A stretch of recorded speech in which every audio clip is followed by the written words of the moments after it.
মা মারা যাওয়ার শোক কাটতে না কাটতে বাড়ির অন্দরে প্রবেশ হলো বাবার দ্বিতীয় পক্ষের স্ত্রী, সাথে তার দুই সন্তান। বাবা ও মায়ের ছিল প্রেমের বিয়ে।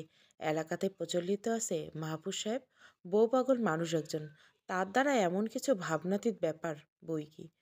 মোহ শোকে আছে নাকি শকে আছে কেউ বুঝতে পারছে না। খানিকক্ষণ পর পর বিড়বিড় করছে, আমার আব্বুকে ফাঁসানো হচ্ছে। আম্মু থাকতে সম্ভব ছিল না বলে এখন করছে, বুঝতে পারছি আমি। মোহ স্তব্ধ বনে গেছে। সব কিছু মাথার উপর দিয়ে যাচ্ছে। মাসখানেক আগে শেফার মৃত্যু হলো, অথচ এই স্বল্প ব্যবধানে তার ঘরে অবস্থান করছে প্রিয় স্বামীর আরেকটি বউ। মোহর সব কিছু অসহ্য ঠেকছে। উঠে চলে গেলেন দাদির ঘরে। জয়তুন্নিসা তাকাতেই মোহ মেঝেতে তার পায়ের কাছে বসে পড়লেন। হাঁটুতে মাথা থেকে শুধল, এসব কি হচ্ছে দাদি? ওই মহিলাকে বাড়ির ভেতরে ঢুকতে দিয়েছে কেন? জৈতুন্নেসা আর চোখে তাকিয়ে বলেন, তয় কি অমনে বাইরে ফেলায় রাখুম? ওরা বাইরের মানুষ দাদি, বাইরে ওদের জায়গা। ওরা তোর আমার কিছু না লাগলেও তোর বাপের মানুষ, তাই বলে আমার মায়ের ঘরে থাকতে দেবে? ওইটা তোর বাপের ঘর। ওরা আমার আব্বুর কেউ না। তুমি বুঝতে পারছো না কেন দাদি? ওরা আমার আব্বুকে ফাঁসাতে চায়। ওরা কেউ ভালো না। ওই মহিলাকে চলে যেতে বলো দাদি, প্লিজ। কাঁদতে কাঁদতে গলা বসে গিয়েছে মোহর। শেষবারের মতো আবার শুধালো, আব্বু কখন আসবে দাদি? আমার আর কিছুই ভালো লাগছে না। আব্বুকে আসতে বলো না, কখন আসবে? কামে গেছে, কাম ফুরাইলে আসবে। মোহ নিজে রুমে চলে গেল। জানলার পর্দা ধরে বাইরের দিকে তাকিয়ে আছে নাজমা। ভেতরে খাটের উপর বসে আছে নুরসিন আর নাফসিন। নুরসিন পঞ্চম শ্রেণীর ছাত্রী আর নাফসিন প্রথম। নাজমা এখন কি করবে কিছুই বুঝতে পারছে না। আগে মাহফুজ কখনো এতদিন নাগালের বাইরে ছিল না। একা দুই ছেলেমেয়েকে নিয়ে চালানোটা একেবারে অসম্ভব হয়ে পড়েছিল বলে ঠিকানাটা অনেক খুঁজে টুজে এ বাড়িতে পা রেখেছে। মোহ যেমনটা তার ব্যাপারে জানতো না, সেও নিজেকে দ্বিতীয় মহিলা হিসেবে জানতো না। মাহফুজ বলেছিলেন তার পরিবার বিয়েটা মানবে না, এজন্য আলাদা থাকতে হবে। পরিবার বলতে কেবল মাহফুজের বাবা মাকেই নাজমা বুঝেছিল। তাই আর সে নিজের শ্বশুরভিটায় পা রাখার আর্জি জানায়নি। মাহফুজের কাছে তার কোনো আশা না থাকলেও কিছু অধিকারবোধ ছিল, ভালোবাসা ছিল, সংসার ছিল। এসবের পরে সে স্বাভাবিক রয়েছে। বাচ্চা দুটোর মুখের দিকে চেয়ে আপাতত থাকার জায়গা প্রয়োজন। নাফসিন নরম স্বরে নাজমাকে বলে উঠল, মা ক্ষুধা পাচ্ছে। নাজমার বুকের ভেতরটা ছলকে উঠল। আঁচলের শেষ অংশ দিয়ে তড়িঘড়ি করে চোখের কার্নিশ মুছে নিল। মুখের হাসির রেশ টেনে বলল, ওই তো আব্বু, আর একটু অপেক্ষা করো, বাবা এলে খেতে দিবে। বাবা কখন আসবে মা? চলে আসবে। আমার খুব ক্ষুধা পাচ্ছে, খুব। ঠোঁট উল্টে বসে রইল নাফসিন। নরসিন নাজমার দিকে তাকালো। তার চোখের চাহনি ভীষণ তীক্ষ্ণ। গলা কাঠিন্য এনে বলল, মা, ওই মেয়েটা কে ছিল? কোনটা? আমাদের দেখে চিৎকার চেঁচামেচি করেছে। নাজমা কি বলবে ভাবছে, খানিকক্ষণ ভেবে জবাব দিয়ে বলল, তোদের আপা লাগে। আপা? বাবার মেয়ে, হ্যাঁ। তোমার মেয়ে না? না। তার মাকে জানি না। মা। আর কোনো প্রশ্ন করো না নূর, আমার মাথা ঠিক নেই। নিজের রুমের দক্ষিণে দেওয়ালে টাঙানো মা বাবার সাথে তার ছোটবেলার ছবির দিকে অশ্রুসিক্ত নয়নে তাকিয়ে মোহ অভিযোগের পসরা সাজাচ্ছিল। এসব কি হলো আম্মু? এটা তো চাইনি। আমার এত কষ্ট হচ্ছে কেন আম্মু? তখনই কটিদেশ বরাবর একটা অনাকাঙ্ক্ষিত স্পর্শ তার সমগ্র গা শিরশির করে উঠল। সরে যাওয়ার আগে হাতটা আরো জোর করে ডেবে বসল। মোহরের খুব কান্না পেল। ভয়ে পুরো শরীর শিথিল হয়ে গেল। কোনো মতে সরে গেল সেখান থেকে। পিছন ঘুরে শিয়াবকে দেখতে পেয়ে কান্নাগুলো ভুলে গেল। রাগে দুঃখে শরীর থরথর করে কাঁপতে লাগলো। মা নেই, কেন নেই? এখন যে তাকেই সবচেয়ে বেশি দরকার। মোহকে ঘেন্নায় মুখ সরিয়ে নিতে দেখে শিয়াব খুব অশালীনভাবে হাসল। হাসতে হাসতে বলল, মামা, এসে গেছি না? এখন আমার মোহরানের এত কষ্ট পেতে হবে না। এখানে থাকা লাগবে না। চলো মামা বাড়িতে নিয়ে যাবে। মোহরের হাত ধরতে গেলে মোহর ছ্যাদ করে উঠল। আরও দুয়ে গিয়ে বলল, তোমার সাথে যাব না, আমি কোথাও যাব না। চলে যাও এখান থেকে। তা বললে তো হয় না মামনি। মামা কি তোমাকে কম আদর করি? আসো, আমার কাছে আসো। মোহ কাছে যায় না, পেছনে পেছনে বারান্দায় ঢুকে যায়। রেলিংয়ের সাথে আটকে পড়তে থমকে দাঁড়ায়। শিয়াব সাবধান করলো, পড়ে যাবে তো, এদিকে এসো। যাব না, যাব না। কেন আসবে না? মোহ কিছু বলে না। শিয়াব আরে এক কদম এগোনোর আগে রুমের ভিতর মাহফুজ সাহেবের আগমন ঘটল। শিয়াবকে দেখে বলল, তুমি এখানে? ভদ্রতার খোলসে নিজেকে আবৃত করে নিল শিয়াব। হ্যাঁ দুলে ভাই, আপা যাওয়ার পর মামুনি খুব মনমরা হয়েছিল, কান্না টান্না করছিল, তাই ভাবলাম নিয়ে যাই, কটা দিন আমার বাড়ি দিয়ে ঘুরে নিয়ে আসি। কিন্তু পরিস্থিতি এখন প্রতিকূল। হুট করে কি হয়ে গেল মাহবুব সাহেব নিজেও বুঝতে পারছে না। মেয়ের চোখে চোখ রাখতে পারছেন না। শিহাবকে উদ্দেশ্য করে বলেন, তুমি নিচে গিয়ে বসো, মোহরের সাথে কিছু কথা বলে আসছি আমি। শিহাব চলে গেল। মোহ এবার খানিকটা শান্ত হলো। বাবাকে দেখে এগিয়ে এলো। মাহবুব সাহেবের বুকে মাথা রেখে বলে, আবু, জাস্ট একটাবার বলো, সব মিথ্যে? সব মিথ্যে বলো না। আমি তো তোমায় সব থেকে বেশি বুঝি। তবে তোমার চোখ দেখে আজ আমি কিছুই বুঝতে পারছি না কেন? মাহবুব সাহেব শুধু মোহর মাথায় হাত রাখলেন। কিছু বলতে পারলেন না। মোহ আবার শুধালো, বলছো না কেন আব্বু? আব্বু বলল, সব মিথ্যে। তিনি বলতে পারলেন না সব সত্যি। কেবল বললেন, আজ থেকে ওরা তোমার সাথে থাকবে। খারাপ ব্যবহার করো না। মোহ ছিটকে সরে গেল। অশ্রু সজল নয়নে বাবার দিকে তাকিয়ে বলল, আম্মু থাকলে আমার দুনিয়াটা আগের মতো সুন্দর থাকতো। আমি অভাগী। মাহবুব সাহেবের মলিন চোখে কেবল মোহরের দিকে তাকিয়ে রইলেন। নিজের প্রচণ্ড রকমের শান্ত স্থির স্বভাবের মেয়েটা চোখ মুখে অস্থিরতা আর বুকের অন্তঃস্থলে রক্তক্ষরণ করছে। মেয়েটা বুঝতেই পারল না। রাতে ছাদে বসে বসে অশ্রুবিলাস করছিল মোহ। কাঁদতে কাঁদতে হেঁচকি তুলে ফেলার মতো অবস্থা। তার বাবা হুট করে পাল্টে যাওয়াটা সে মেনে নিতে পারছে না। রাতে না খেলে যেই বাবা অস্থির হয়ে যেত, আগে পিছে ঘুরে বেড়াতো, ক্লান্ত হতো, তবু নিজ হাতে খাইয়ে ছাড়তো, সেই বাবা আজ তার এমন দমবন্ধকর কান্নাতে কিছুই বলল না। রাতে যখন নাজমারা একত্রে খেতে বসেছিল, মোহ ডাইনিং থেকে উঠে গিয়েছিল। তার বাবা তাকে একবারও খেতে বলল না। খোলা আকাশের দিকে তাকিয়ে কাঁদতে কাঁদতে অভিযোগের ঝুড়ি খুলল। এমন সময় মোহ নিজের সান্নিধ্যে একটা ছায়া পায়। পিছে না থেকে বুঝে ফেলে সে কে। কান্নার গতি আরও বাড়ল। কঠিন পুরুষের বুক নরম হলো। সামনে এগিয়ে এসে নিজের রেলিংয়ে হেলান দিয়ে দাঁড়ালো। মোহকে টেনে নিয়ে বক্ষে আটকালো। কানের পিঠে চুল গুজে দিতে বলল, কি হয়েছে? মোহ ফুঁপিয়ে উঠল, আমার সব গেছে গো, সব গেছে, তুমি যেও না। মোহ স্বাদের পুরুষ দুহাতে তার মুখ আজলা করে ধরল। চোখের স্থির ও গভীর দৃষ্টি সোজা বুকের অভ্যন্তরে গিয়ে পৌঁছালো। আকস্মিক অনুভূতিটা মেয়েটাকে বোঝালো, আমি তোমার। মোর কান্না থেমেছে। সে সে থেকে থেকে কাঁপছে। প্রিয় পুরুষের বুকে মাথা রেখে ফোঁপাতে ফোঁপাতে তাকে সব কিছুর বিশদ বিবরণ দিয়েছে। পুরো ঘটনা বলা শেষ হয়েছে কতক্ষণ সে যে জানতো না, ব্যাপারটা নয়। সন্ধ্যার দিকে বাড়ি ফিরতে মায়ের মুখ থেকে অর্ধেক কাহিনী শোনা হয়ে গেছে। তাও চুপচাপ প্রেয়সীর থেকে সবটা আবারও শুনল। তাকে চুপ থাকতে দেখে মোহ বুক থেকে মাথা তুলল। আলতোভাবে গালে হাত ছুঁয়ে বলল, কথা বলছো না কেন রঙ্গন? সব কিছু ঠিক হয়ে যাবে। আশ্চর্য, সবাই একই কথা বলছে কেন? তো কি বলবে? কিছু বলা লাগবে না। তুমি যাও এখান থেকে। তোমাকে আমার আর সহ্য হচ্ছে না। মোহ রঙ্গনের বাহুবন্ধনী থেকে নিজেকে ছাড়িয়ে নিতে চাইল। রঙ্গন ছাড়ল না। আরও কাছে টেনে নিয়ে বলল, আমি সব ঠিক করে দিব। এত চিন্তা কিসের? রঙ্গনের সম্মানীয় কথায় এবার মোহ গলে গেল। আবার বলল, আজ আম্মুর ওই ভাই এসেছিল। কে? ওই যে শিহাব মামা। মোহ ধীরে ধীরে অস্বাভাবিক আচরণ করতে শুরু করলো। তা দেখে রঙ্গন আন্দাজ করে নিল। কোমলভাবে শুধালো, কি করেছে? মোহ কিছু বলল না। এদিক ওদিক তাকাতে লাগলো। চোখ দিয়ে পানি ঝরছে তার। রঙ্গন জোর করে বলবে, বলবে কি? তুমি না বললে জানবো কি করে? মোহ তাও কিছু বলল না। অধর দংশনে কাটতে লাগলো। সন্ধিহান গলা শুধালো রঙ্গন, ছুঁয়েছে? শব্দ করে কাঁদতে লাগলো মোহ। মাথা উপর নিচ করে ঝাঁকালো কেবল। রঙ্গন কিছুক্ষণ চুপ থাকলো। তারপর মোহর মাথায় হাত বুলিয়ে বলল, আর ছবে না। মোহকে কেউ শিয়াবের সাথে পাঠাতে পারেনি। অগত্যা শিয়াবকে আজ রাতে থেকে যেতে হলো। মেয়েটা সবার সাথে কথা বলা বদ্ধ করে দিয়েছে। খুব প্রয়োজনে দাদির সাথে যা না বললেই নয় তাই বলে। বুঝদার মোহ আর সারাদিন যেসব অবুঝ কারবার করেছিল তা চুকেছে রঙ্গনের সান্নিধ্যে। আবার সে আগের মতো নির্লিপ্ত হয়ে গেছে। নির্লিপ্ত বলে ভুল হবে। হয়েছে গম্ভীর। চেহারা আশ্চর্যকর ম্যাচিওর। আগে ছিল, এবার যেন আরও বেশি। বড় হওয়ার জন্য সময়ের প্রয়োজন পড়ে না, দু একটা ধাক্কাই যথেষ্ট। নাজমাকে কৈফিয়ত দেননি মাহফুজ সাহেব। নাজমা নিজেও কিছু জিজ্ঞাসা করেনি। 15 বছর আগে যখন বিয়ে করেছিল তখন বিপাকে পড়ে হয়েছিল, অনেকটা দায় পড়েই করেছিল। তারপর একসময় ভালোবেসে ফেলে। এক পুরুষের বুকে দুটো নারী থাকে কি? কত নারী থাকে, কত নারী। একসময় সংসারটা আপনা আপনি এসে দেয়, কিন্তু মুখ ফুটে নাজমা শেফার কথা কিংবা শেফাকে নাজমার কথা তিনি বলতে পারেনি। স্বামীর প্রতি যাও খানিকটা অধিকার দেখাতো নাজমা, তাও এখন ছেড়ে দিয়েছে। আজ দেখা হলেই বলল, মাহফুজ, একবার শুধু আমাকে আমি বিয়ের পরে ডিভোর্সের ব্যবস্থা করতাম। আপনাকে শুধু শুধু দুই নৌকায় পা রেখে চলতে হতো না। মাহবুব সাহেব উঁচু মাথা কখন যে নত হয়ে গেল বুঝতেই পারল না। মলিন গলায় বললেন, আমি দুঃখিত। ক্ষমা চাওয়ার মুখ নেই, কোথাও যাওয়ার প্রয়োজন নেই আর।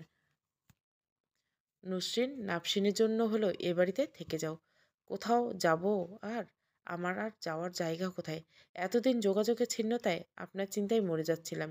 এরকম এর আগেও যোগাযোগ বন্ধ করেননি তো তাই। আমি রফিককে বলেছিলাম তোমাদের খেয়াল রাখতে, আমার ব্যস্ততা সম্পর্কে তোমার জানাতে। সে খোঁজই নেয়নি আমাদের। আমি বুঝতে পারিনি। সে যাক, আমি এখানে থাকছি। আপনার মেয়ে বোধহয় এতে ভারী অসন্তুষ্ট।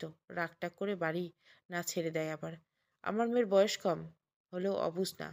কি বুঝবে? বাবার দ্বিতীয় সংসার বুঝবে? বুঝবে। আচ্ছা তাই। তবে থাকলাম আমরা কোন ঘরে থাকবো বলে দিন। গেস্ট রুমে থাকবে। মাঝে দাঁড়ানো ভঙ্গি করে নাজমা হাত নেড়ে হেসে উঠল। স্বামীর বাড়ির প্রথম কদম ফেলেই জানতে পারল তার আরও একটা সংসার আছে। তার ওই বাড়িতে এখন আমাকে গেস্ট রুম হয়ে থাকতে হবে। সোনায় বাঁধানো কপাল আমার। খুব অভিযোগ না? না না, আপনি পর মানুষ। কিসের অভিযোগ, অভিমান?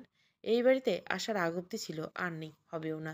নাজমা বাচ্চাদের নিয়ে গেস্ট রুমে ঘুমিয়েছিল। নাফসিনের ঘুম আসছিল না। একা একা পেটের উপর থেকে মায়ের হাত সারিয়ে রুম থেকে বেরিয়ে এসে ডিনারের সময় সে মোহকে যে রুমে ঢুকতে দেখেছিল, ধীর পায়ে এখন সেই রুমের দিকে এগোলো। মোহ বিছানায় হেলান দিয়ে ফ্যামিলি অ্যালবাম দেখছিল। আকস্মাত দরজা খোলার শব্দে সে চকিত তাকায়। বাচ্চা একটা মোটাসোটা ছেলে, কোঁকড়ানো চুল, গোল মুখ, চোখে চশমা আর থুতনিতে টোল, দরজায় দাঁড়িয়ে আছে। মোহকে দেখে সে এদিক ওদিক তাকালো। আস্তে ধীরে বলল, হাই, আমি নাফসিন। তোমার নাম কি আপা? মুখ ফিরিয়ে নিল মোহ। অন্যদিকে তাকালো। নাফসিন রুমের ভিতরে এসে মুখোমুখি দাঁড়িয়ে বলল, সরি, পারমিশন ছাড়াই এসে গেছি। মোহ কিছু বলল না। বাচ্চাটার উপর নিজের চাপা রাগ ঝাড়ার মানেই হয় না, তাই চুপ করে রইল। নাফসিন বলল, তখন কথা কথা বললে, এখন কথা বলছে না কেন? Battery down?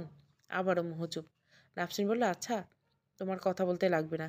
আমি কথা বলি, তুমি শোনো। আমি যখন স্কুলে শেষে বাসায় ফিরি, তখন আমারও কথা বলতে ইচ্ছে করে না। তুমি স্কুল থেকে এসেছো তাই না?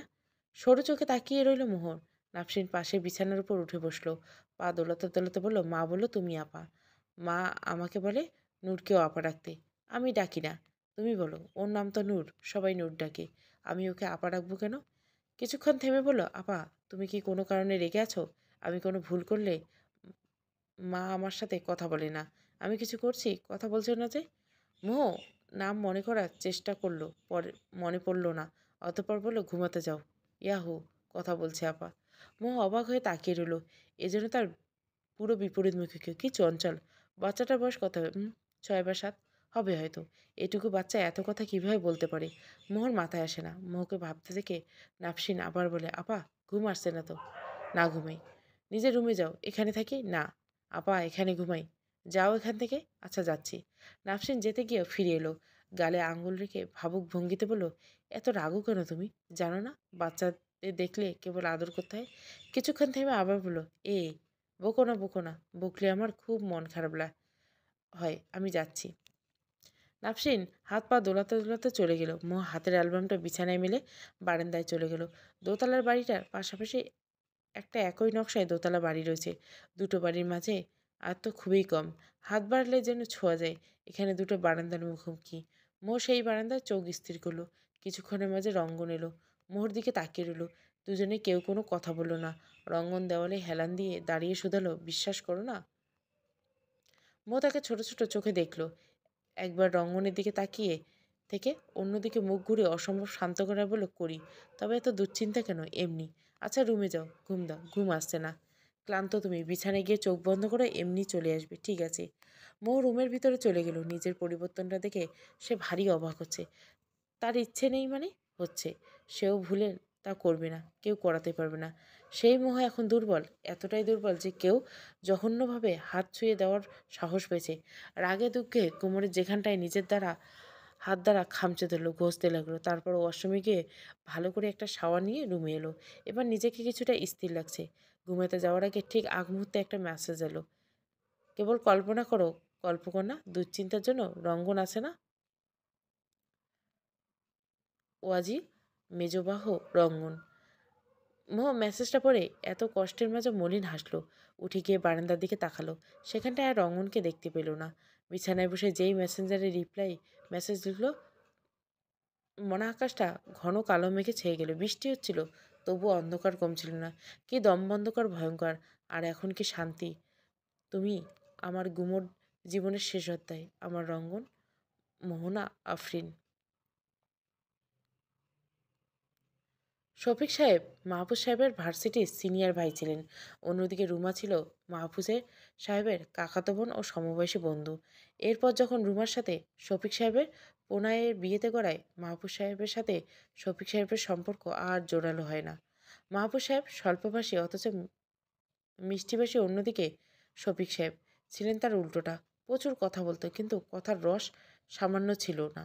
এজন্য তার ছিল খোলামেলা প্রেমের সম্পর্ক, পুরো এলাকা জানত। এদিকে মাহফুজ সাহেব দীর্ঘ 4.5 বছর শেফার সাথে সম্পর্ক ছিল তা কেউ বুঝতে পারেনি। বুঝতে পারলেও তখন, যখন তিনি চাইলেন। এদিকে হুট করে এসে শফিক সাহেব বলেই বসলেন, সাপুদা, আমি বিয়ে করতে চাইছি। তুমি কি বিয়েটা আমার আব্বা আম্মাকে জানাবে? বাড়ির জামাই তুমি, তোমার কথা ফেলবে না কেউ। শফিক সাহেব বিষয়টা বাড়িতে জানান। সবাই হাসি মুখে শেফার বাড়িতে প্রস্তাব নিয়ে যান। এই যে অমিল, এই এত এত অমিলের মাঝেও বেশ বড়সড় কিছু দিকে দুদিকের ভারী মিল ছিল। সবচেয়ে বড় কথা, সবার বিপরীত হলো দুটো মানুষের মতের ছিল শতভাগ অভেদ। তারা দুজনেই ছিল সৎ, মেধাবী ও নিজেকে মতো প্রাধান্য দেওয়া মানুষ। তারা একসময় বুঝতে পারলো অন্যের অধীনে কাজ করা সম্ভব নয়, কেননা তারা কারো নির্দেশ মান্য করতে পারে না। তাই রুমা আর শফিক সাহেব বিয়ের পর একদিন নিজেদের জমানো সামান্য পুঁজি নিয়ে একটা ছোটোখাটো ব্যবসায় নামেন। সেই ব্যবসা টিকলো বোধ করি মাস তিনেক।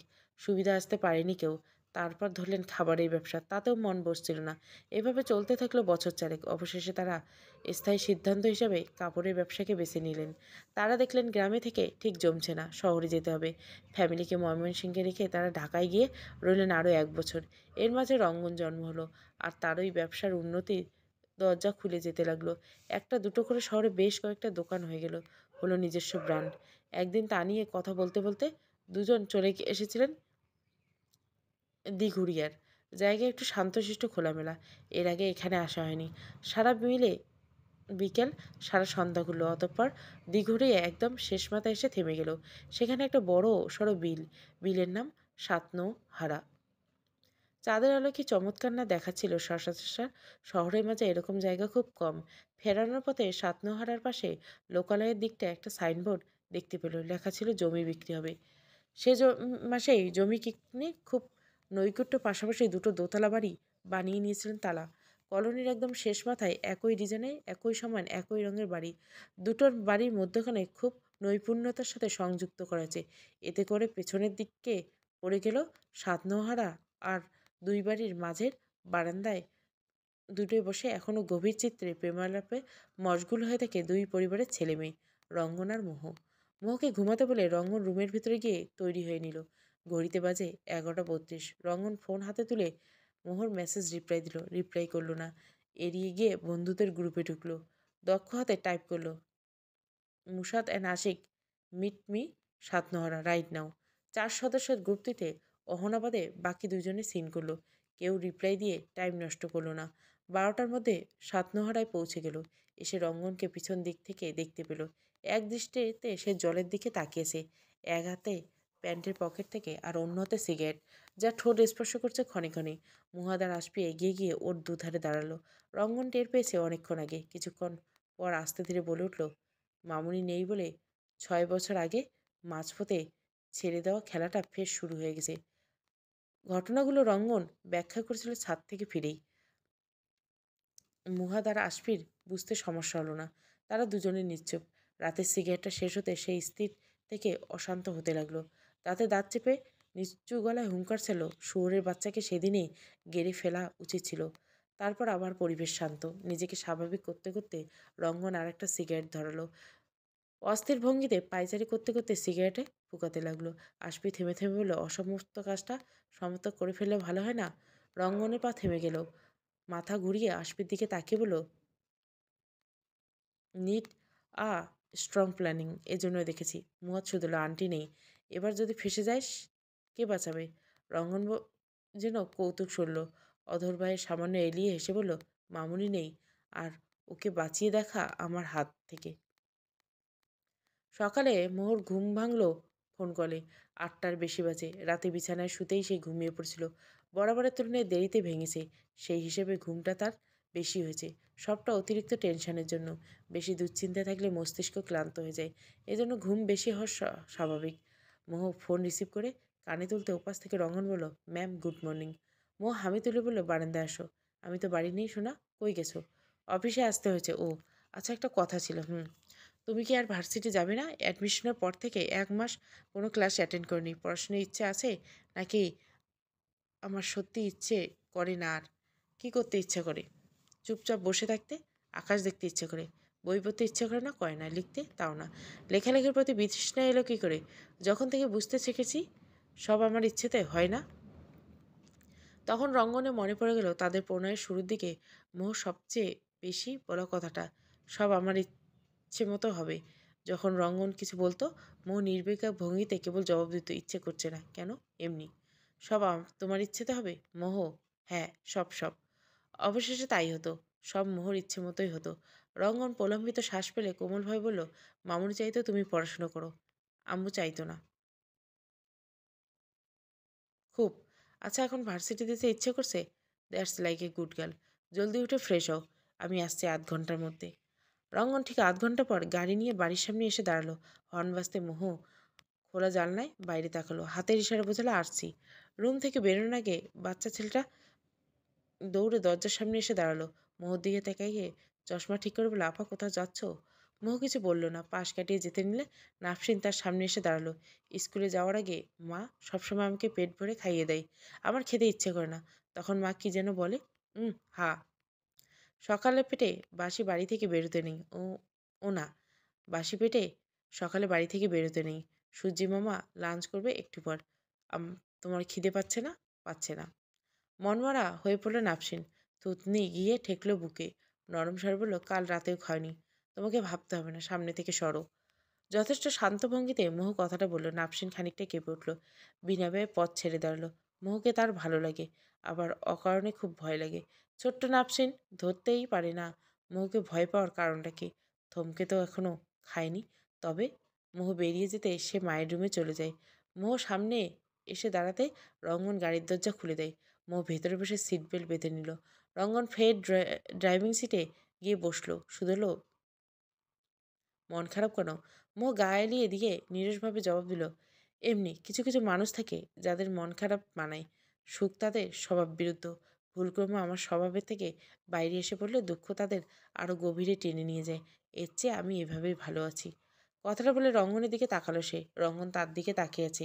মোহ আবার বলে, তোমাকে এতটা দায়িত্বশীল হতে দেখে খুব ভালো লাগছে রঙ্গন।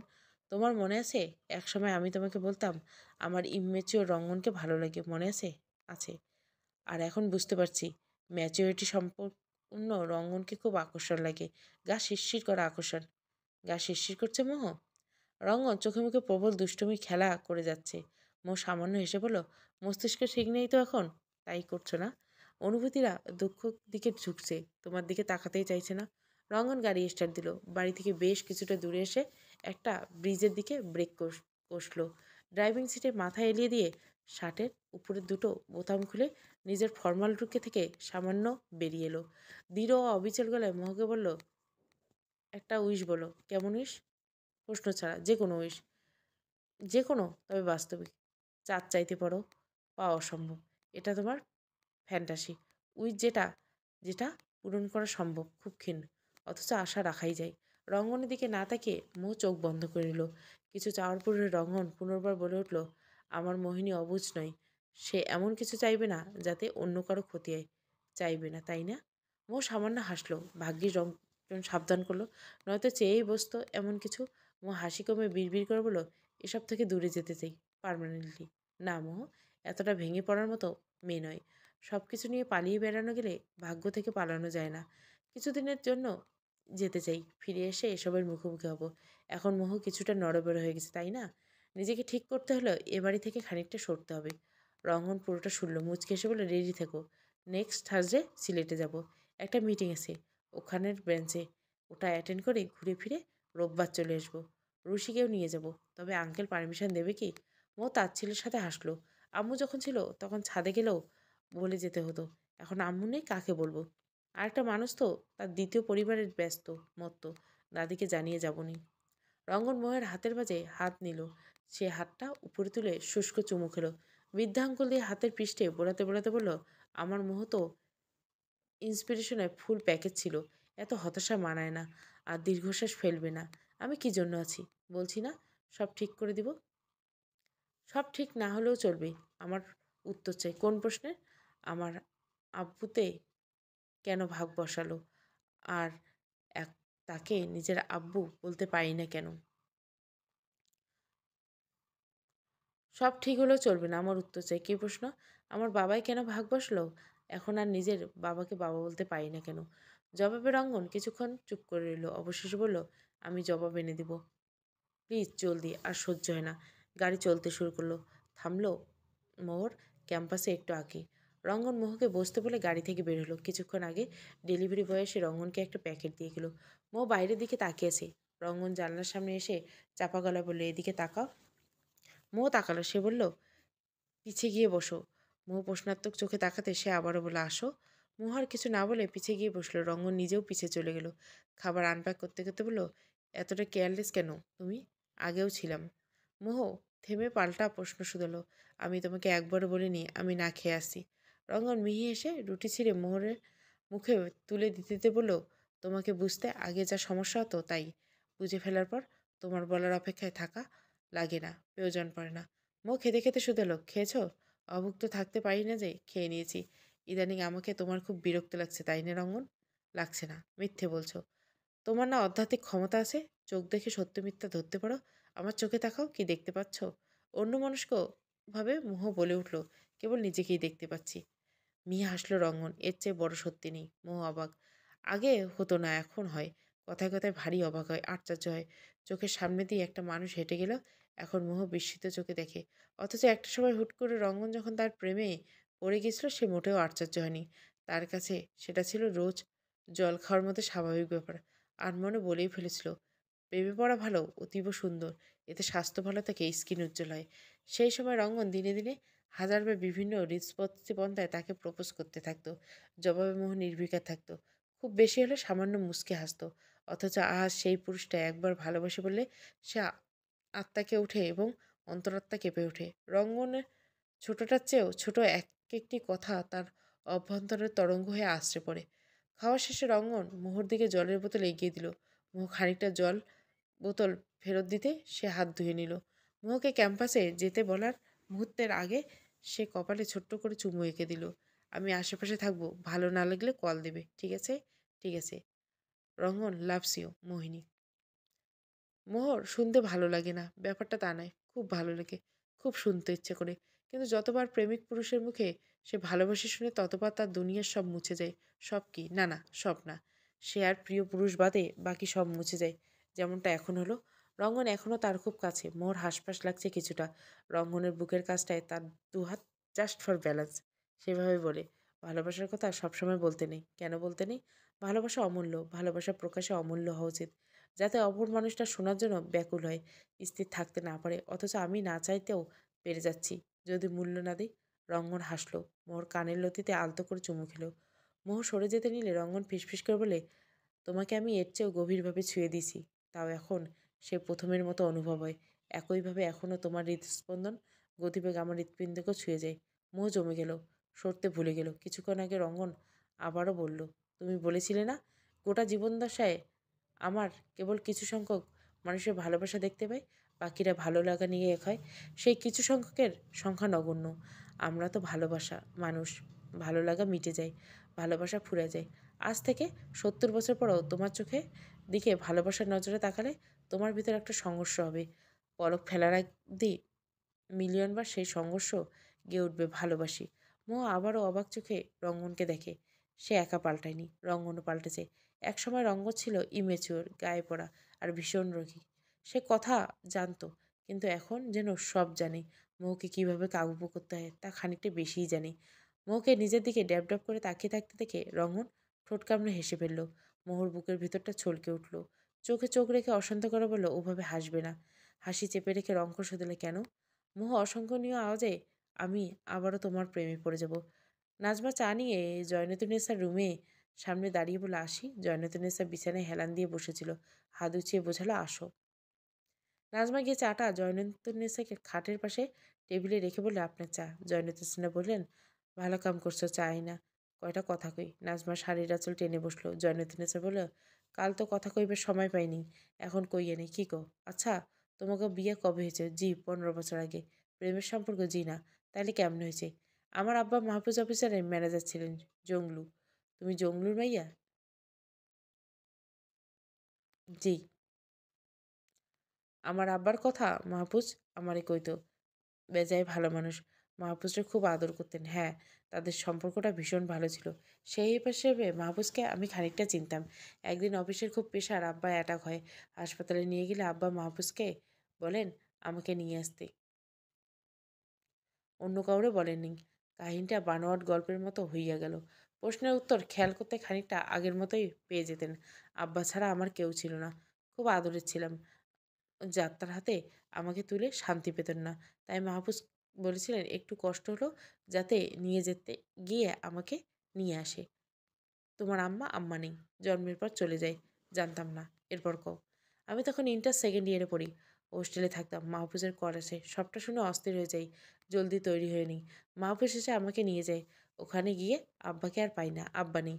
আমি এটা মানতে পারি না। বারবার মনে হতো হয়তো চলে যাওয়ার আগে আমার আব্বা আমাকে খুব খুঁজছিলেন। আব্বা আমার দেখা শেষবার আর পেল না। খুব ভেঙে পড়ি। এই মতো অবস্থায় আমার দ্বারা হোস্টেলে থাকা হয় না। হসপিটালে থাকি, কিছু খাই না, সারাক্ষণ স্যালাইনের উপর থাকা। এরপর সুস্থ হয়ে ক্লাস করি না, মন বসে না। একদিন মাহফুজকে বলি আমার আব্বার বাসায় নিয়ে যেতে, ওখানে থাকবো। আব্বা তখন মাহফুজদের নতুন ব্রাঞ্চের জন্য নতুন বাসায় উঠেছেন। তাই আমি চিনতাম না। মাহফুজ আমাকে রেখে গেলেন। তারপর থেকে ওখানেই থাকি। প্রতি সপ্তাহে মাহফুজ তার সেক্রেটারি রফিককে দিয়ে আমার প্রয়োজনীয় সামগ্রী পাঠিয়ে দিত। একটা ছোটা বুয়া রেখেছিলেন। আমার খুব খেয়াল রাখতো খালাটা। কিন্তু আমার ভালো লাগতো না। আসলে আমার সব কাজ খালাই করতো। আমার তখন বিরক্ত লাগতো। এমনিতে করার মতো কিছু ছিল না। যা ছিল তাও করে দিলে কি সহ্য হয়? শেষে মাহফুজকে বলে আমি একা থাকা শুরু করি। তবে মাহফুজের এই এত দেওয়াটা আমি নিতে পারছিলাম না। তাই আমি জিজ্ঞাসা করেই বসি একদিন, করুণা করছেন? মাহফুজ জানতেন আমি কারো করুণার পাত্রী নই। তাই বলে বসেন, এগুলো তোমার বাবার জন্য। আমাদের কোম্পানির পলিসি অনুযায়ী যদি কোনো এমপ্লয়ি ডিউটি টাইমে মারা যায়, আমাররা তার পরিবারের দায়িত্ব নেই। এমন কোনো পলিসি আমার জানা ছিল না। যতদূর জানি কিছু টাকা পয়সা দেওয়া হয়, এর বেশি কিছু না। তবুও আমি আর মাহফুজকে কিছু বলি না। মাসে দুবার আমার খোঁজ নিতে চলে আসতেন তিনি। সব ঠিক আছে কিনা জানতে চাইতেন। আর আমাকে বরাবরের মতো বলতেন পড়াশোনা চালিয়ে যেতে। অবশেষে সফল হন। ওখানকার একটা কলেজে অ্যাডমিশন করিয়ে দেন। এক্সাম দিয়ে ভালো রেজাল্ট হয়। মাহফুজ আমার কখনো বাজে নজরে দেখতেন না। আমাকে স্নেহ করতেন। বারবার বলতেন, তোমার আব্বা আমাকে যতটা সাপোর্ট করছেন তার বিনিময়ে আমি কিছুই করতে পারিনি। তোমার জন্য যা করছি এতে শান্তি পাচ্ছে। প্লিজ বাধা দিও না। আমি বুঝতাম সবটাই ছিল দায়িত্ব, মাহফুজের ভালো মানুষই। এরকমই একদিন মাহফুজ ভার্সিটির অ্যাডমিশনে বিভিন্ন খুঁটিনাটি বিষয়ে আমাকে আমার ফ্ল্যাটে এনে বোঝাচ্ছিলেন। সেদিন বাসার কলোনির কিছু মহিলা একত্রে আমার বাসায় চলে আসেন। তারপর একা বাসায় মাহফুজ আর আমাকে দেখে কত কিছু বললেন। একটা মেয়ে হয়ে তারা অন্য একটা মেয়ের উপর কালি চড়লে দ্বিতীয়বার ভাবলেন না। কি অশালীন এক একটা, এখনও কানে বাজে। বাম্মা মরা মেয়ে আমি, আমি নাকি শরীর বেঁচে খাই। একদিন মাহফুজ, একদিন রফিক, একদিন আরেকজন পালাক্রমে টাকা কামাচ্ছি। কি বাজে। সবচেয়ে বাজে ছিল যখন পুরুষ জড়ো হয় আর আমার দিকে এলোমেলো নজরে তাকায়। তাদের মুখে তখন লোফাদুর হাসি। বিশ্বাস করুন, মরে যেতে ইচ্ছা করছিল। সেদিন তাদের কথা শেষ হয় না। আমার মরা বাম্মা নিয়েও কম কথা বলেনি। দুনিয়ার এই রূপের সাথে আমি পরিচিত ছিলাম না। আমার পায়ের নিচ থেকে মাটি সরে যাচ্ছিল। মতো অবস্থায় মাহফুজ আমার দিকে একবার কেবল তাকিয়েছে। আমি তখন কান্না করতে ভুলেই গেছি। কেবল নতমুখ হয়ে বসেছিলাম। আমার আব্বা থাকলে কি এত কথা শুনতে হতো আমায়? মাহফুজ আমার অবস্থা উপলব্ধি করে তখন কাজী ডাকেন। আমাকে বিয়ে করে নেন। বিষয়টা সহজ ছিল না আমার জন্য। আমি কখনোই মাহফুজকে ওই নজরে দেখিনি। বিয়ে হলে প্রতিবেশীরা আমাকে ছাড় দিল না। একেকজনের নজর যেন কাদা হয়ে আমার শরীর লেপ্টে যাচ্ছিল। মাহফুজকে নিয়ে সেই বাসা থেকে বেরিয়ে যাই। রফিককে বলে রাতারাতি নতুন বাসার ব্যবস্থা করে ফেলেন। আমার প্রয়োজন অপ্রয়োজনীয় সবকিছু খেয়াল রাখলো। আমার সাথে কথা বলেননি টানা 3 মাস। আমি বুঝেছিলাম ওনার সময়ের প্রয়োজন। বুঝিনি এই উনি 2 সুতায় টান খাচ্ছেন। যদি বুঝতাম তবে এরকমটা কিছুতেই হতে দিতাম না। আমাদের বিয়ের ব্যাপারটা কেবল রফিক জানতো। মাহফুজ আর কাউকে জানাতে নিষেধ করেছেন। বলেছেন পারিবারিক বিষয়টা মানবে না, আলাদা থাকতে হবে। 4 মাস পর উনি দ্বিতীয়বার আমার নতুন ভালোবাসায় আসেন। খুব স্বাভাবিক ব্যবহার করছিলেন। এসে সোফায় বসে গলারটাই আলগা করতে বলেছিলেন, খুব রেগে আছো না আজ? প্রথম সম্বোধন। আমি বুঝি উনি এগোতে চাইছেন। কিচ্ছু না। কিন্তু এগোয়নি, কিচ্ছু হয়নি, কিচ্ছু না। আমার মনের ভেতরে ভালোবাসার প্রজাপতি উঠতে লাগলো। ওনার মনে চলছে বিষাক্ত কিছু। বুঝে এলে অবশ্যই আমার গা শিরশির করে উঠত। আমি তো বুঝিনি। উনি আমার সাথে স্বাভাবিক কথা বললেও ওনার ভেতরে জ্বলছিল তীব্র দাবানল। উনি কখনোই আমাকে স্পর্শ করতেন না। ভুলক্রমে যাতে হাতেও না ছোঁয়া লাগে। সেদিকে ছিল তার তীব্র মনোযোগ। আমার পড়াশোনা চলছিল তখন। উনি আমার সাথে বেশ স্বাভাবিক হয়ে পড়ছেন। আমি ওনার প্রেমে পড়তে থাকি খুব ধীরে, ধীরে। আস্তে ধীরে উনিও আমার মায়ে জড়িয়ে পড়েন। আমার বুক কাঁপে এখনও এটা ভাবতে, ওনার বুকে একত্রে ২ নারীর বাস ছিল। নারী তার শখের পুরুষের ছায়াতে অন্য নারীর অস্তিত্ব সহ্য করে পারে না। সেখানে কিভাবে কি? বলতে, বলতে নাজমা হাঁপিয়ে উঠলেন। চোখ দুটো বন্ধ করে নিল। জিভ দিয়ে ঠোঁট ভিজিয়ে নিয়ে বলল, উনি যদি একটু সাহস করে আমাকে সত্যিটা বলে দিতেন, তবে ওনাকে এতগুলো বছর এত কিছু সহ্য করতে হতো না। জয়নুদ্দিনরা খুব স্বাভাবিক ভঙ্গিতে চায়ের কাপে চুমুক দিয়ে বললেন, কি করতে তুমি? মলিন হেসে নাজমা জবাব বলল, মুক্তি দিয়ে দিতাম। একা মাইয়া মানুষ কই যাইতা? মানুষ একা জন্মায়, একা মরে, একাই। আমার দ্বিতীয় মানুষের প্রয়োজন পড়ে না। পাপ কর্তা আরেক নারীর ব্যক্তিগত পুরুষ দখল বসানো পাপ না? পুরুষের ৪ বিয়ে করা জায়েজ আছে স্ত্রীর অনুমতিতে। তিনি তার স্ত্রীকে আমার ব্যাপারে জানাননি অবধি। নাজমার কথা শুনে হেসে উঠলেন জয়নুদ্দেসা। রসিকের সাথে সাথে বলেন, না জানাই ভালো করছে। আমার সেবা যতটা ভালো মানুষ ছিল, নিজের জিনিস তার চাইতেও বেশি অধিকার সুযোগ আছিল। যদি একবার জানতো ওর জামাই আরেকটা বিয়ে করছে, ও প্রথমে ওর জামাইরে তালাক দিত, তোমারে খুঁজে একটা খুন করতো, তারপর মাইয়েটারে বিষ খাইত, শেষে নিজে মরতো, তাও মাহফুজের সামনে। অবাক হলো না নাজমা। মলিন হেসে বলল, তার প্রথম নারীর জায়গা পেলে আমিও তো তাই করতাম। মানায় নিতে পারবা না বউ? জয়নুত হাসান মুখে এমন সম্বোধন নাজমার অন্তরটা জুড়িয়ে গেল। সামান্য হেসে বলল, থাকার জন্য যতটা মানিয়ে নেওয়া পর্যন্ত চেষ্টায় আছি, বাচ্চা দুটোকে নিয়ে একা সামলে উঠতে পারছি না। মোহর কথায় কিছু মনে করছো? নাজমা তার দিকে তাকালো। জয়নুত হাসান বলেন, কিছু মনে করি না। মা বাবা আল্লাহ দিয়ে আসিল, এত ধাক্কা একত্রে নিতে পারতেছে না। সব ঠিক হয়ে যাবে। আমার মোহরানি কিন্তু খুব নরম মনের মানুষ। একটু মানায় নিও। আমাকে ক্ষমা করবেন মা। মোহকে দেখলে আমার মায়া অবশ্যই জন্মায়। কিন্তু ওকে আমি নিজের মেয়ে বানাতে পারবো না। ওর চোখে আমার প্রতি ঘৃণা দেখলে অন্তরটা চূর্ণ বিচূর্ণ হয়ে যায়। ওকে দেখলে মনে পড়ে যায় আমি আমার ভালোবাসার মানুষটার দ্বিতীয় নারী। সে আরেকজনকে ছুঁয়ে এসে আমাকে ছুঁয়েছে এবং আমাকে ছুঁয়ে গিয়ে আবার তাকে ছুঁয়েছে। মনে কিছু নিও না।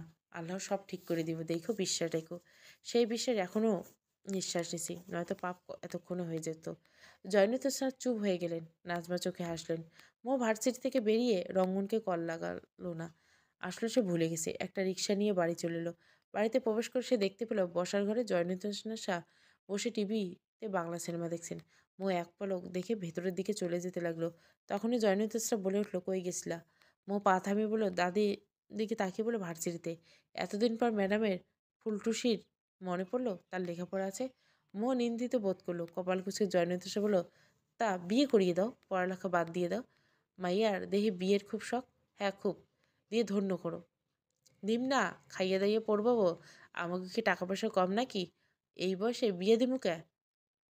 একটু দাদি দাদি বিহেভ করলে কি তোমার জাত যাবে দাদি? হ্যাঁ, আমি আবার মডার্ন আছি। মাইয়া লেখাপড়া করব, নিজের পায়ে দাঁড়াবো। ওয়েট, আমি কি তোমার এই কুজো হয়ে খুঁড়িয়ে খুঁড়িয়ে চলাপায়ে ভর দিয়ে দাঁড়িয়েছি? কইতে গেলেও তাই খাইতেছোস তো আমারই পোলার কাম। মজার ছিল কথাটা বললে জয়নিতা, তবু মোহরের গায়ে লাগলো। কাঁধের ব্যাগটা পাশে রেখে জয়নিতা পাশে এক সিটে সোফায় বসে তার দিকে ঘুরে বলল, তোমার কি মনে হয় তোমার ছেলে টাকা না দিলে আমি না খেয়ে মরবো দাদি? মনে না হওয়ারে কি আছে? মাইয়া মানুষ, বিয়ের আগ অব্দি বাপের দায়িত্ব। বাপের সব কিছু তখন মাইয়া। তোর বাপের, তোর সব তোর। কিন্তু কামাইটা তোর বাপের। টেহা না দিলে সত্যি না খাইয়ে মরবি? তবে দেখা যাক। মুচকে এসে উঠে দাঁড়ালো। ভেতরে না ঢুকতেই দরজার দিকে যেতে শুধলো। জনিতা শুধলেন, কি করবি?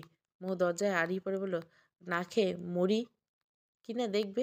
যাস কই? রঙ্গনদার বাড়ি। কেন? ইচ্ছে করছে তাই। জওয়ান পুরুষের বাড়িতে এত ঘন ঘন যাওয়া লাগে না, জানোস না? জওয়ান পুরুষ যে আমার কি লাগে তা কি তুমি জানো না? আমি জানলে বাকিরা জানে না। তুমি জানো, এটাই যথেষ্ট। বাকিদের জানার প্রয়োজন নেই। জওয়ান লাগবো না। যাইয়ে কি করবি? ওরে দুষ্টু দাদি আমার, বুঝো না কি করব? খুব উম্মা পাচ্ছে। দাদি যাই আমি। জনতার সে মুখ ঘুরিয়ে বসে বলল, নির্লজ্জ মাইয়ালোক।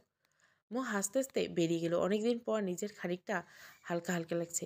কিছুটা হতবাক ক্ষণকালের জন্য হয়েছিল। চাপা স্বভাবের সে, যতই খোলামেলা হোক না, কখনো এভাবে কথা বলে না।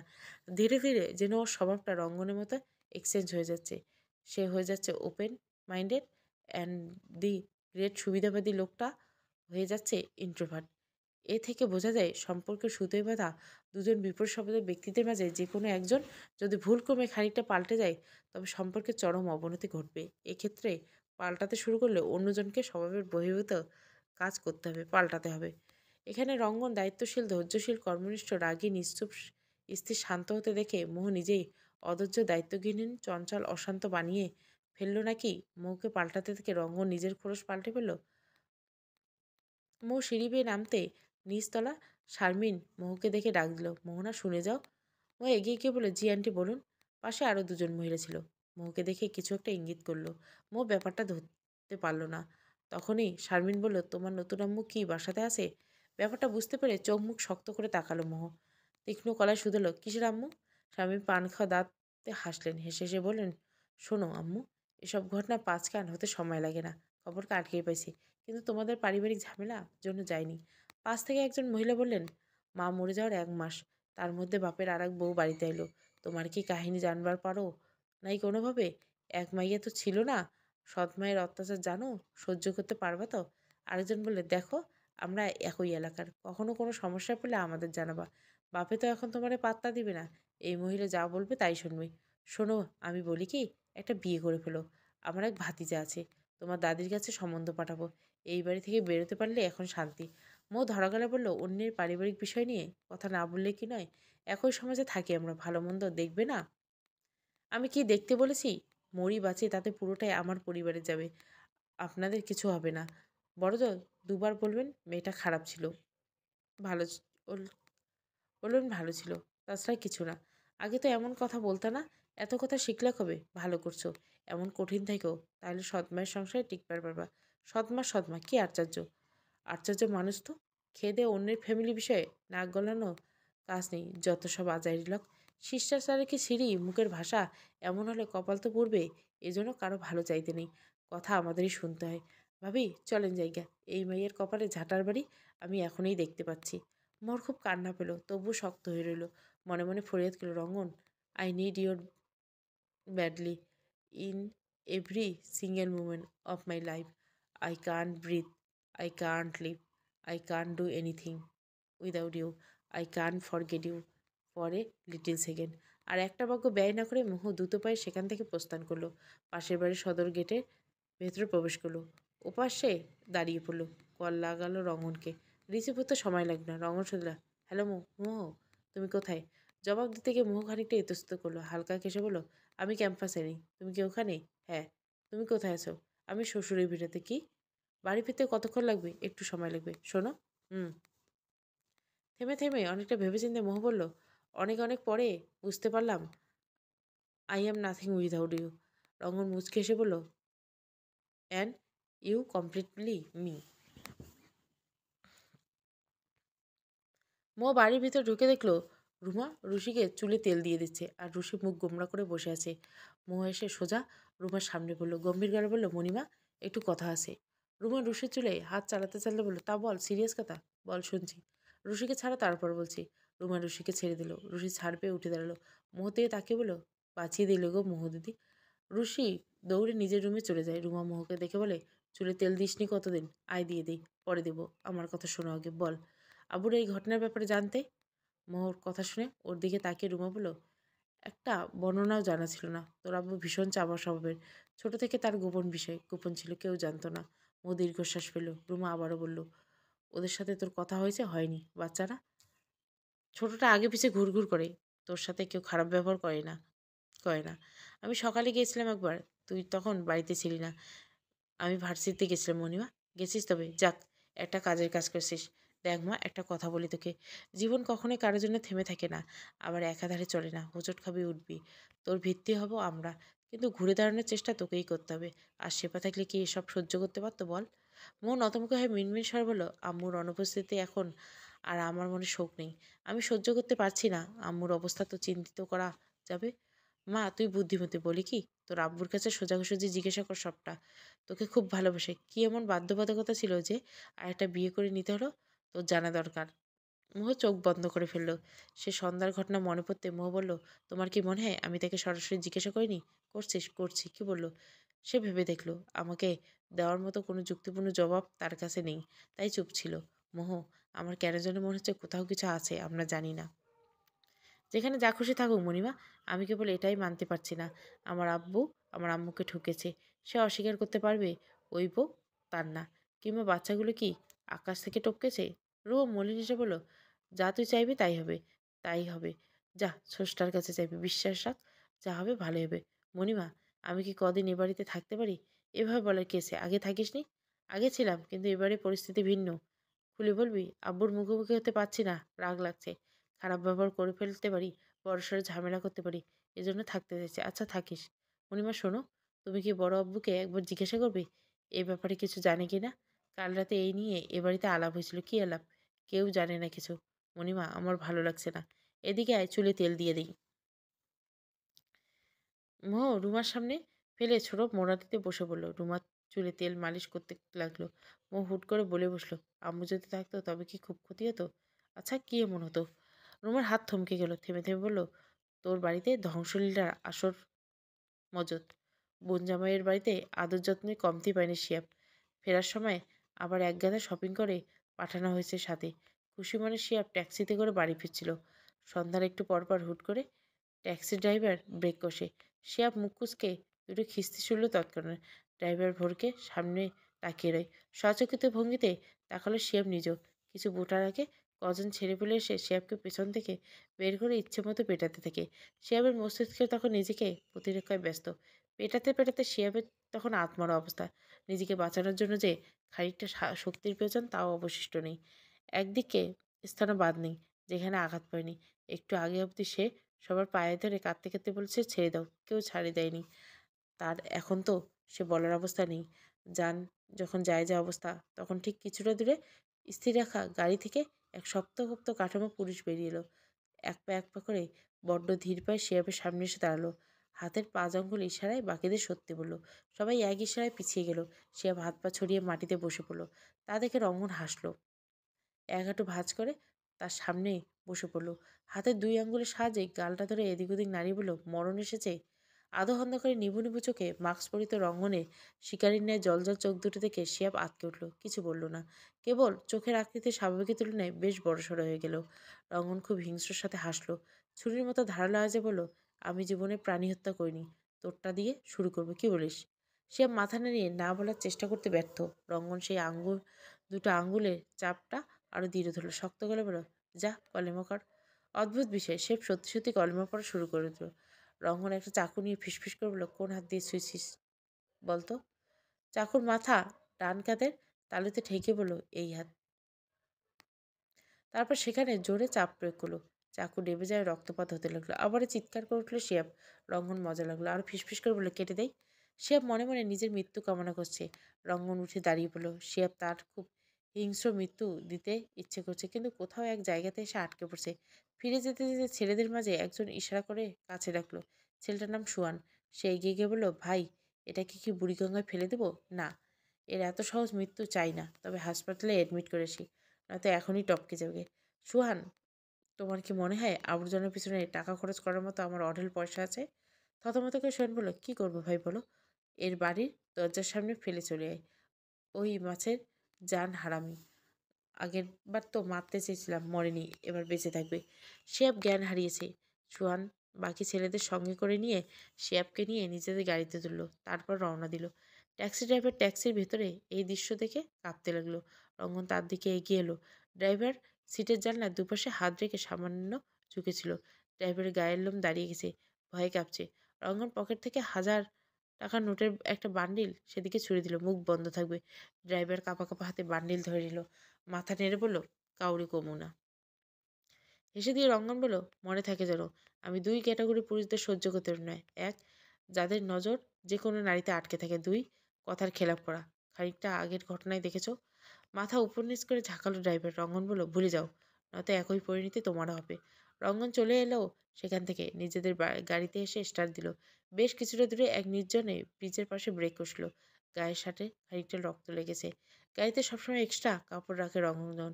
বৃষ্টিতে না বা কোনো সমস্যাতে কাজে লেগে যায়। ব্যাক সিটের শার্টটা চেঞ্জ করে নিল। মাত্র খোলা শার্টটা নিয়ে বাইরে বেরিয়ে এসে গাড়ির ফলস নেম প্লেট খুলে দিল। এরপর দুটো ব্রিজের পাশে দাঁড়িয়ে নিচে ফেলে দিল। বেশ কিছুক্ষণ সেখানে দাঁড়িয়ে তাজা শীতল হাওয়াতে খেতে লাগলো। ওষ্ঠকোণে তার তাচ্ছিল্য হাসি। দুনিয়ার সব পাপের শাস্তি হয়। এই যে মাত্র যেই কাজটা করে এলো, এগুলো কেউ জানতেই পারবে না।